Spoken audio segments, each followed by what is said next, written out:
नमस्कार, मैं आस्था टाटिया ईटीवी राजस्थान की ओर से आप सभी का स्वागत करती हूं जनमंच में।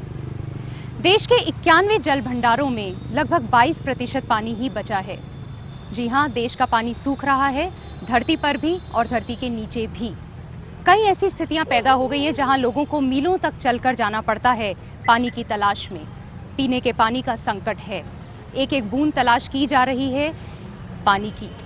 कई जगह ऐसी भयानक स्थिति है, लेकिन क्या कार्य किया जा रहा है प्रशासन द्वारा, सरकार द्वारा इस दिशा में? आज हम चर्चा करेंगे इसी मुद्दे पर और हमारे साथ मौजूद हैं कुछ खास मेहमान। आप सभी का स्वागत है और स्वागत है हमारी जनता का। और मैं धन्यवाद कहना चाहूँगी माननीय मंत्री महोदया का, किरण माहेश्वरी जी का, जिन्होंने इस मुद्दे की अहमियत के चलते, इसकी गंभीरता के चलते ये निर्णय लिया कि वे स्वयं इस कार्यक्रम में शामिल होंगी। किरण जी, आपसे बात करना चाहूँगी सबसे पहले। पेयजल संकट है, पूरे देश में है, राजस्थान में है, कई राज्यों को में सूखा घोषित कर दिया गया है। दूषित पानी की भी समस्या है, पानी के प्रेशर की समस्या है। तो 2014 से हम सूखे से जूझ रहे हैं, बारिश थोड़ी कम हो रही है। क्या कंटिजेंसी प्लान्स बनाए गए हैं पीएचईडी द्वारा, डिपार्टमेंट द्वारा? इस बारे में थोड़ा सा बताएं। हम लोग के द्वारा जो कंटिजेंसी प्लान्स बने हैं वो बहुत ही जल्दी ही हम लोगों ने बना लिए थे। गर्मी शुरू होने से पहले ही हम लोगों ने उसको इम्प्लीमेंट करना भी हम लोगों ने शुरू कर दिया। मार्च ऑनवर्ड्स हमने स्टार्ट कर दिया। उस कंटिजेंसी प्लान में वाटर टैंकर्स जो है वो शुरू करना है। इसके बाद में हम लोगों ने और भी जो थे हमारे जो एडिशनल चीफ इंजीनियर्स हैं उनके लेवल पे हमने 2 महीने में 1 करोड़ रुपए हम लोगों ने उनको कंटिजेंसी प्लान के लिए दिया। एवरी मंथ मार्च में और अप्रैल में 50-50 लाख रुपए हमने दिए, जिसके लिए कि छोटे मोटे जो काम है, कोई पाइप का टूट गई है तो उसे रिप्लेस करना है, या कोई वॉल्व ख़राब है उसे ठीक करना है, तो छोटा जो भी छोटे मोटे काम है वो सब करने के लिए, लीकेजेस को ठीक करना, ये सब को करने के लिए हम लोगों ने उन्हें ये पैसा दिया है। वो पूरे एक एक जिले के अंदर 1-1 करोड़ रुपए हम लोगों ने कंटिजेंसी प्लान में दिए हैं। अर्चना जी, पानी एक मूल अधिकार है अगर हम बात करें, और लोगों में आक्रोश भी है, कुछ प्रदर्शन वगैरह भी हो रहे हैं, तो समस्या कहाँ पर है? एफर्ट्स किए जा रहे हैं सरकार द्वारा भी। बिजली, शिक्षा, चिकित्सा, ये सब मूलभूत सुविधाओं की श्रेणी में आता है। और यदि और सरकारों का दायित्व भी है कि इसके लिए जो प्लान किया जाए उसको इम्प्लीमेंट भी किया जाए। अभी मंत्री महोदया जो बता रही थी, हो सकता है इन्होंने कागजों में उसका इम्प्लीमेंटेशन के ऑर्डर दिए हों, लेकिन वास्तविकता पर ऐसा कुछ देखने को नहीं मिला। सामने भारतीय जनता पार्टी के पार्षद भी बैठे हैं, उनके खुद के क्षेत्र की स्थिति भयावह है। 650 लोग एडमिट है। ई कोलाई जैसा बैक्टीरिया जिसके कारण एक बच्ची की मौत होती है, वो तक उपलब्ध हुआ वहाँ पर और सप्लाई किया गया। टैंकर्स की बात हुई तो सरकार की तरफ से हमने भी समाचार पत्रों में पढ़ा कि जीपीएस लगा के टैंकर्स की अवेलेबिलिटी करेंगे, लेकिन वास्तविकता है कि टेंडर अभी तक आमंत्रित नहीं। हम खुद कांग्रेस के प्रतिनिधियों के साथ वहां पर 2 बार इनको एक मेमोरेंडम दे के आए सुझाव पत्र के माध्यम से, और इनको कहा कि इस तरह से इसको करिए ताकि जनता को राहत मिले। लेकिन दुख की बात यह है कि बातें तो बहुत बड़ी बड़ी की, सरकार कहती भी कि हमारी कंटिजेंसी प्लान के बारे में बहुत अच्छी योजना है, उसको हमने मार्च में इम्प्लीमेंट किया, लेकिन सानुग्रह राशि जिसको कि हम कंटिजेंसी फंड कहते हैं, उसको किस प्रकार से उपयोग करना है, इनके ऑफिसर्स के पास रोड मैप नहीं है। जी अशोक जी, क्या कहना चाहेंगे जब हम बात कर रहे हैं कि कई केसेस में लोगों तक पानी नहीं पहुंच रहा, काफ़ी गैप आ रहा है, कुछ गांवों में ऐसा भी हो रहा है कि गैप के साथ में 7-7 दिन का गैप भी हो रहा है पानी उनको सप्लाई करने में। क्या प्रयास किए जा रहे हैं? और जो दूषित पानी का हम बोल रहे हैं, कई लोग बीमार हो रहे हैं इसके चलते, उल्टी, दस्त, पेट दर्द, कुछ मौत भी हुई है। विभाग द्वारा स्वच्छ पानी सप्लाई किया जा रहा है, लेकिन कुछ जगह सर्विस कनेक्शनों में पंप, बूस्टर पंप लगाने से पानी सक करने की वजह से कुछ जगह समस्याएं पैदा हो रही हैं। जहां भी शिकायत आती है विभाग द्वारा तुरंत कार्रवाई की जा रही है और उसका निदान भी किया जा रहा है, और किसी भी तरह की समस्या को प्रॉपर क्लोरीनेशन किया जा रहा है। और जहां भी सैंपल लिए जा रहे हैं वहाँ सब जगह रेजुअल क्लोरीन मिल रही है, और जहाँ ये नील पाई जाती है, जैसे सीधे ट्यूबवेल से जहाँ पानी दिया जा रहा है उसका बैक्टीरियल जाँच भी हम कराते हैं, और जहाँ भी होता है इमीडिएट रेमेडियल मेजर हम कर रहे हैं। जी, तो जहाँ पे पानी का सप्लाई नहीं हो पा रहा पाइपलाइंस के थ्रू या जो भी है, टैंकर वहाँ पे आई थिंक टैंकर के थ्रू पानी सप्लाई, पर उसमें भी शायद अनियमितता है या टैंकर अपने अभी जयपुर में वर्तमान में 1826 टैंकर ट्रिप चल रहे हैं, और ये टैंकर क्योंकि शिकायत प्राप्त होती है, लेकिन इसमें क्या है वही लोग ज़्यादा शिकायत कर पाते हैं कि हर किसी के घर पहुँचाना संभव नहीं है, हर किसी के घर में पहुँचाना संभव नहीं है। अभी हमने ये निर्णय लिया है कि हम कॉलोनी में खड़ा करेंगे टैंकर, जहाँ जहाँ पेयजल वितरण की व्यवस्था नहीं है, और जहाँ कोई गंदा पानी की शिकायत आती है वहाँ भी हम टैंकर तुरंत भेज रहे हैं। और इमीडिएटली हमने जो अभी शिकायत आई थी अपने गणेश नगर की, तो यहाँ हमने कैंपर से भी पानी सप्लाई किया, और 3 दिन से लगातार हम 600 से ऊपर कैंपर से जल वितरण कर रहे हैं। मैं बात करना चाहूँगी महिजा जी से, और कहीं लीकेज की वजह से भी काफ़ी पानी व्यर्थ जाता है जो कि हम अफोर्ड नहीं कर सकते इस पॉइंट पे। तो पुरानी जो पाइपलाइंस हैं काफ़ी नैरो हैं, बहुत बुरी कंडीशन में वो हैं, उनके लिए क्या किया जा रहा है? और जहाँ तक मुझे पता है पीएचईडी में ये शायद ऑर्डर्स भी पास हो गए थे फरवरी में कि उनको रिपेयर किया जाएगा, तो उस दिशा में कहाँ पहुँचे हम, कार्य कहाँ तक जयपुर पहुँचे? शहर में पुरानी पाइपलाइन है, एसी पाइपलाइन या नॉन मेटलिक थी, तो पिछले कई वर्षों में हमने लगभग 300 किलोमीटर पाइपलाइन बदल दी है और हज़ारों कनेक्शंस भी बदले हैं। तो उससे हमारा लीकेज पे बहुत कंट्रोल हुआ है, और लीकेज पे कंट्रोल होने के साथ साथ जो गंदे पानी की समस्या आ जाती है उस पर भी बहुत कंट्रोल हुआ है। अगर मैं ग्राउंड वाटर की बात करूं तो भूजल का स्तर काफ़ी तेज़ी से गिर रहा है। पानी एक्सट्रैक्ट किया जा रहा है ज़्यादा तेज़ी से, रिचार्ज होने के बजाय ज़्यादा तेज़ी से उसे किया जा रहा है। और उस केस में ऐसा हो गया है कि जितने भी जो नेचुरल रिसोर्सेज हैं वो तो है नहीं अवेलेबल, जो ग्राउंड लेवल रिजर्वॉयर्स क्रिएट किए गए हैं सरकार द्वारा वो भी कहीं ना कहीं खाली पड़े हैं। हैंडपम्प्स की अगर हम बात करें तो उन पर भी, जैसा कि अभी मंत्री महोदया ने बताया कि उनको भी अब हम रिपेयर कर रहे हैं, जो है कई सारे हैंडपम्प्स लगाए गए हैं और रिपेयर भी किए जा रहे हैं। तो कई ऐसे हैंडपम्प्स हैं, कई 100 ऐसे हैं जो कंडीशन जिनकी ठीक नहीं है, चल नहीं रहे हैं, हैंडपम्प उनके लिए क्या किया किया जा पूरे रहा है? प्रदेश में ही एक सतत अभियान चलाया जाता है हर वर्ष, और जयपुर जैसे शहरों में तो वर्ष भर ये काम लगातार किया जाता है। जयपुर शहर में ग्राउंड वाटर लेवल के डिप्लीशन की वजह से हैंडपम्प्स बहुत कामयाब नहीं है। अब उसकी जगह पावर पंप के साथ ट्यूबवेल्स हैं, और ग्राउंड वाटर बचाने के लिए हम सारे ट्यूबवेल्स को नहीं चला करके रोटेशन में उनको चलाते हैं, क्योंकि हमारे पास में बीसलपुर बांध से हमको पानी मिल रहा है। और ग्राउंड वाटर लेवल को रिचार्ज करने के लिए हमने कई रेन वाटर हार्वेस्टिंग स्ट्रक्चर्स बनाए हैं, और जिसके कई जगह पर काफ़ी पॉजिटिव हमको रिजल्ट्स भी मिले हैं। हम जनता में भी जागरूकता पैदा कर रहे हैं कि रेन वाटर हार्वेस्टिंग करें, artificial recharge of ground water through rain water harvesting. हमारे यहाँ पर हम 300 स्क्वायर मीटर से और उससे बड़े अगर प्लॉट हैं तो वहाँ पानी कनेक्शन देने से पहले हम ये इंश्योर करते हैं वहाँ रेन वाटर हार्वेस्टिंग स्ट्रक्चर हो। इसलिए हमारा प्रयास लगातार है कि ग्राउंड वाटर को भी हम सेव करें, सेफ रखें। जी, डॉक्टर अनुराग, आपसे मैं बात करना चाहूँगी, और जो हम टैंकरों की बात कर रहे हैं स्पेसिफिकली, अभी हमने बात की अनियमितता है या लोगों तक जिन तक नहीं पहुँच रहे हैं, वो लोग फिर मजबूरी में प्राइवेट टैंकर्स लेने पर वो मजबूर हो जाते हैं, जहाँ 2-3 कंसर्न्स आ जाते हैं। पहली चीज़, उनका जो प्राइस है वो काफ़ी हाई है, 400 450 तक भी टैंकर के लिए उन्हें देना पड़ता है। पानी की क्वालिटी दूसरा प्रश्न आ जाता है। तो एक आम आदमी जिसे लेना है, पानी है, जिसको पानी की ज़रूरत है, पेयजल उसको एक मूलभूत, हमने जो बात की, उसका अधिकार है, वो कहाँ जाए और किस तरीके से वो अपने इस अधिकार को पाए? अभी ऐसा है कि जहाँ पर हम लोग सप्लाई नहीं दे पा रहे हैं अपनी वाटर सप्लाई पीएचईडी की, वहाँ पर हम लोग टैंकर दे रहे हैं जी। और टैंकर जो है, जैसा कि मंत्री महोदय ने बताया, अभी बहुतायत में देते हैं, कहीं कोई समस्या नहीं आती जी। ऐसा कमी हुआ होगा कि किसी को पानी नहीं मिल पाया होगा टैंकर से, अदरवाइज हर जगह जो है वो टैंकर खड़े किए गए हैं जी।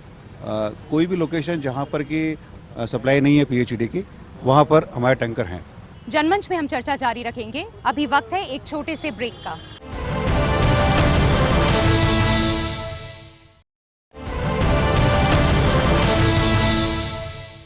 ब्रेक के बाद स्वागत है आपका। डॉक्टर अनुराग, आईईसी एक्टिविटीज़ में हम क्या कर रहे हैं, क्योंकि बहुत ज़रूरी है लोगों को अवेयर कराना, उन्हें जागरूक करना कि क्या उनके जिम्मेदारियां हैं, उन्हें क्या करना चाहिए। जब हम बात करते हैं, ये एक सामाजिक जिम्मेदारी भी है, और सबसे ज़्यादा पानी अगर हम देखें तो ये एग्रीकल्चर में यूज़ होता है।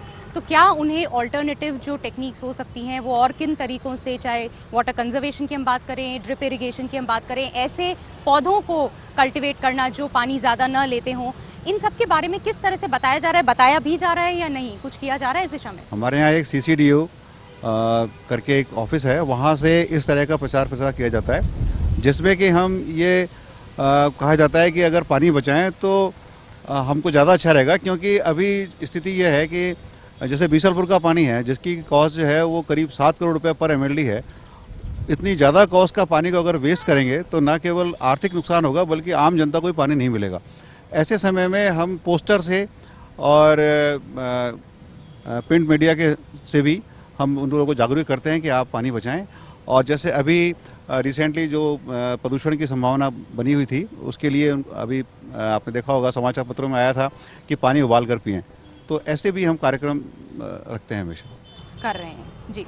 किरण जी, बीसलपुर योजना की अगर हम बात करें तो रोज़ाना 6000 लाख लीटर पानी लिया जा सकता है, लेकिन उतनी कैपेसिटी तक यूज़ नहीं किया जा रहा। 5000 लाख लीटर पानी लिया जा रहा है और कारण ये है कि हमारे पास इंफ्रास्ट्रक्चर नहीं है। शायद पाइपलाइंस हम बोलें या नल हुए, टंकियाँ हुई उसको स्टोर करने के लिए।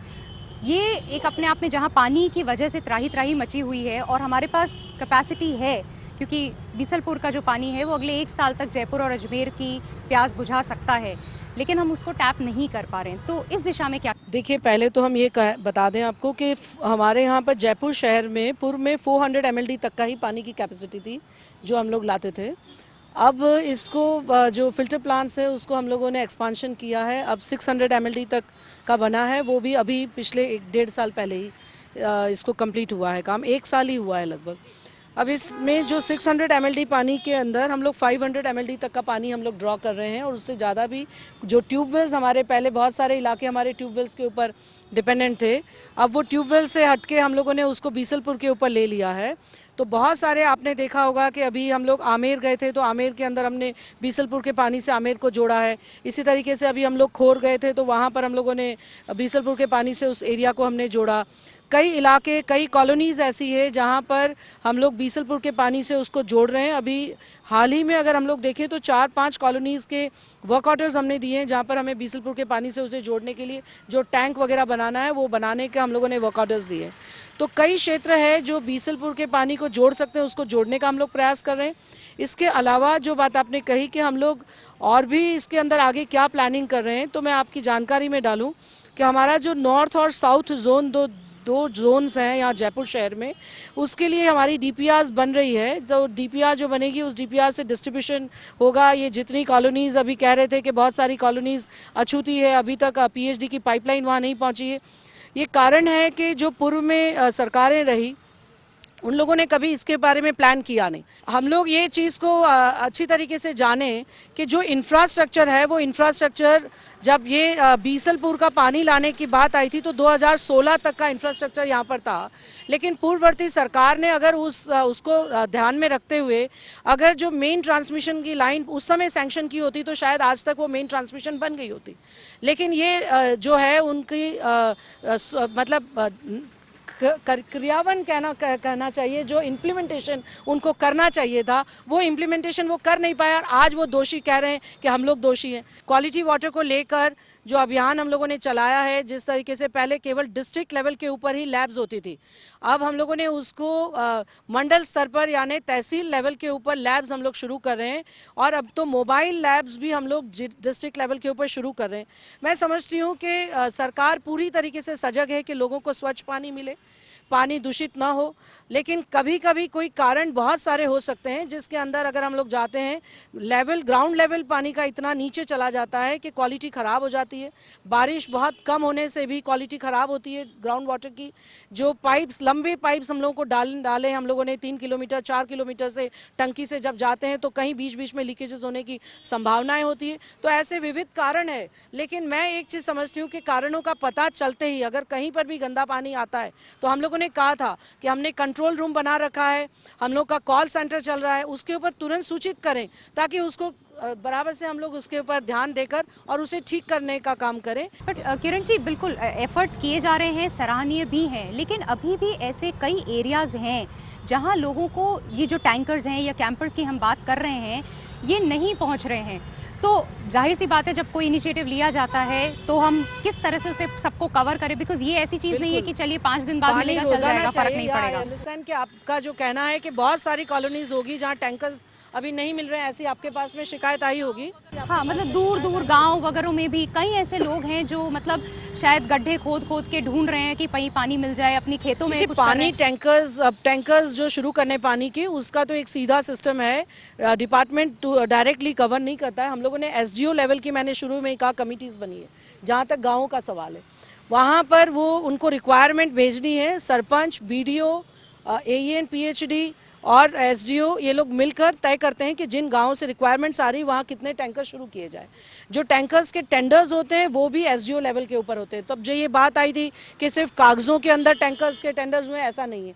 टैंकर्स के जो टेंडर्स होते हैं वो पर ट्रिप और पर टैंकर्स क्या उसकी रेट होगी उसका होता है। उसमें नंबर ऑफ टैंकर्स, जितने भी टैंकर्स की ज़रूरत है उसमें कोई पाबंदी नहीं है कि हम 10 ही टैंकर देंगे या 15 ही देंगे। जितने भी टैंकर्स है उसकी एक रेट तय हो जाती है, उस रेट के आधार पर वो टैंकर्स सप्लाई होते हैं। गंगापुल एरिया से हूँ, वहाँ पानी की बहुत शॉर्टेज कमी है पानी की, और वहाँ पे पानी आता है जो बहुत गंदा आता है। इसलिए मेरी गवर्नमेंट से सर इतनी रिक्वेस्ट है कि वहाँ पे पानी की सही से व्यवस्था कराई जाए। जनमंच में हम चर्चा जारी रखेंगे। अभी वक्त है एक छोटे से ब्रेक का।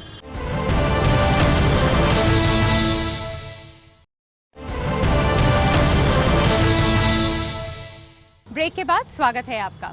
डॉक्टर मीना, दूषित पानी की जो हम बात कर रहे थे, कई लोग बीमार हो रहे हैं उसकी वजह से, और जो शिकायत है कई SMS अस्पताल में भी भर्ती हैं कुछ पेशेंट्स जो हैं। सैंपल्स जब लिए गए उनमें कॉलेरा और E. coli बैक्टीरिया भी पाए गए हैं। तो आप क्या कहना चाहेंगे, क्या कहेंगे, और ओवरऑल लोगों को इसमें क्या ध्यान रखना चाहिए? एज अ डॉक्टर आप क्या बताएंगे? देखिए, आपका ये जो प्रोग्राम है उसमें ये चीज़ अच्छे से आप सभी को इंश्योर कर लेनी चाहिए कि वाटर के 2 ही सोर्स हैं, या तो ग्राउंड वाटर या स्टोर वाटर है। तो और जिस हिसाब से पॉपुलेशन का जो क्राउड बढ़ रहा है और पानी की जो कमी है, उस हिसाब से कंटामिनेशन की जो पॉसिबिलिटी है वो बहुत ज़्यादा है। तो अगर मेडिकल लैंग्वेज में आप कहें तो E. coli है, विब्रियो या वो कॉलरा है या टाइफाइड है, जितने दुनिया भर की जो बीमारियां हैं, जो वाटर बॉर्न डिजीजेज हैं, उनकी संभावना तो रहती ही है। पर मेरा इस प्रोग्राम के माध्यम से एक सीधी लैंग्वेज में जो एक आम आदमी को अच्छे से समझ में आया है, उस लैंग्वेज में सिर्फ यही चीज़ है कि आप अपने जो भी बचत करते हैं, आप जो बचत करते हैं उसमें सबसे टॉप प्रायोरिटी की जो चीज़ है वो सेफ ड्रिंकिंग वाटर, शुद्ध पानी के ऊपर आप रखें। आपके घर में चाहे कोई चीज़ हो ना हो, बाकी चीज़ें हो ना हो, पर एक RO हो, RO भी नहीं तो कोई ऐसा उपाय हो जिससे आप अपना पानी शुद्ध रख सकें, एक चीज़। दूसरा, सेफ ड्रिंकिंग वाटर के ऊपर आप सबसे ज़्यादा ध्यान दें, शुद्ध पानी पिएं, उसको चाहे आप बॉयल करें या जो भी उसके अंदर आपका उसका उपाय है। आप बोलेंगे। हाँ। अभी जो ये शिवशंकर बिहार की बात हो रही है कि उसमें गंदा पानी मिला, जैसे ही संडे को पता चला माननीय मंत्री महोदय को, मंत्री महोदय खुद हॉस्पिटल गई, सारा प्रशासन वहाँ गया, हमारे हेल्थ मिनिस्टर साहब गए, उसके बाद में एरिया में गई। एरिया में इन्होंने देखा कि भाई पानी की पूरी व्यवस्था ठीक नहीं है, टैंकरों को इन्होंने देखा तो इन्होंने कैंपर की व्यवस्था करी, और लगातार जैसे प्रशासन वहाँ काम कर रहा है, ऐसी कोई वो नहीं है, पाइपलाइन नहीं इन्होंने सैंक्शन, जहाँ पानी की कुछ संभावना है कि भाई लीकेज से कोई गंदा पानी आता है, उस कच्ची बस्ती के रूप में लोग वहाँ रहते हैं, बहुत सारे लोग रहते हैं, तो प्रशासन की तरफ से किसी भी तरह की कोताही नहीं बरती गई। जी बिल्कुल। देखिए, मैं बहुत विस्मित हूँ कि आप खुद इसका राजनीतिकरण कर रहे हो। मंत्री जी यदि धूप में जाती हैं, हॉस्पिटल्स में जाती हैं, इनका दायित्व है भाई, ये जिम्मेदारी के पद पर है, इसका महिमा मंडन मत करिए। और सबसे बड़ी विडम्बना देखिए, आप ही के पार्टी के वरिष्ठ विधायक ने लिख करके दिया कि वहाँ कंटामिनेशन की संभावना है, पत्र लिखा उन्होंने, उसके बाद आपने क्या संज्ञान में मेरा सुनिए, मेरा निवेदन, आप महिमा मंडित करिए मुख्यमंत्री को, जलदाय मंत्री को, अपनी पार्टी को, लेकिन अपने वरिष्ठ विधायक की बात आप नहीं सुनना चाहते। दूषित पेयजल से लोग मर रहे हैं, इसके लिए धन्यवाद दे रहे हो आप। निबंधित बच्चों के लिए आज कोर्ट को कहना पड़ा, और आपके ऐसी, सुनिए मेरी बात सुनिए, शांति से बात करो, आपकी बात हो गई। नाटा जी मेरी बात सुनिए, आप शांति से बात सुनो। आपके खुद के एससी ने हमें दिखाई विजुअल, जब हम गए अपने उसे फोन में कि साहब ये कंटामिनेशन PhD का नहीं, ये UDH के कारण है, स्वायत्त शासन विभाग। जब आप उस निकाय से संबंधित हो, आपको जानकारी नहीं कैसे कंटामिनेशन होता है, तो ये महिमा मंडन मत करिए, ये महिमा मंडन का समय नहीं है। 12 विबंधित बच्चे मेरा CBI की जांच के लिए कोर्ट को कहना पड़ रहा है। आपको जिससे जांच अरे हमें क्यों करानी है, कोर्ट कह रहा है, तो आप ये महिमा मंडन मत करो, स्वीकार करो अपनी जिम्मेदारी, और हमें ये बताने के लिए मत बैठो कि कितना पैसा सैंक्शन हो गया, कितना हो गया। शॉर्ट साइटेड पेरुकल अप्रोच के साथ भारतीय जनता पार्टी काम कर रही है, जिसका जनता जनता को, और इससे बढ़िया कोई सहयोग दे नहीं सकता। और वो जो बच्ची की मृत्यु हुई है वो भी उस वजह से नहीं, उसके पिताजी को हमने कहा इसका पोस्टमार्टम करा लीजिए, आप जांच करा लीजिए, उसकी CBI की जांच कराइए, वो और यकीनी कारण हो जो उसकी मृत्यु है, जबकि पानी की वजह से उसकी मृत्यु नहीं हुई। आप जाके पता कर लीजिए। अब उनका नहीं है, वो पोस्टमार्टम नहीं है मैडम, बिना पोस्टमार्टम की रिपोर्ट के आप किसी की डेथ का रीजन नहीं बता सकते हुक्म। ये 16 कॉलोनियाँ है प्लस देवरी गांव, जी। जिनमें कम से कम 14 कॉलोनियाँ ऐसी है जिनमें 100% लोग शिक्षित रहते हैं, जो कि पूरा पीएचडी का जो पानी है इन कॉलोनियों में सप्लाई हो रहा है। इन कॉलोनियों में कोई ऐसी समस्या नहीं है। जो अनएप्रूव्ड कॉलोनी है, नीचे की जो कॉलोनियाँ है, उन कॉलोनियों में ये समस्या आई है। मैं जयपुर जिले के एक छोटे से गांव मनोहरपुर का रहने वाला हूँ। वहाँ आए दिन पानी को लेकर कई परेशानी होती है, जैसे लड़ाई झगड़े वगैरह। इनको मैं सरकार से इतना ही कहना चाहूँगा कि सिर्फ इनको ख़त्म करा जाए और पानी की समस्या को हल करा जाए। गलता गेट क्षेत्र में रहता हूँ, वहाँ दूषित पानी 5-7 दिन से लगातार आ रहा है। पिछले 4-5 दिन से रेगुलर कैंपर्स की सप्लाई हो रही है। 600-650 कैंपर्स हो रहे हैं। हमने 15 पॉइंट्स बनाए हैं माननीय पार्षद महोदय के नेतृत्व में, और उन 15 पॉइंट्स पे 50 से 60 कैंपर्स डेली का सप्लाई हो रही है।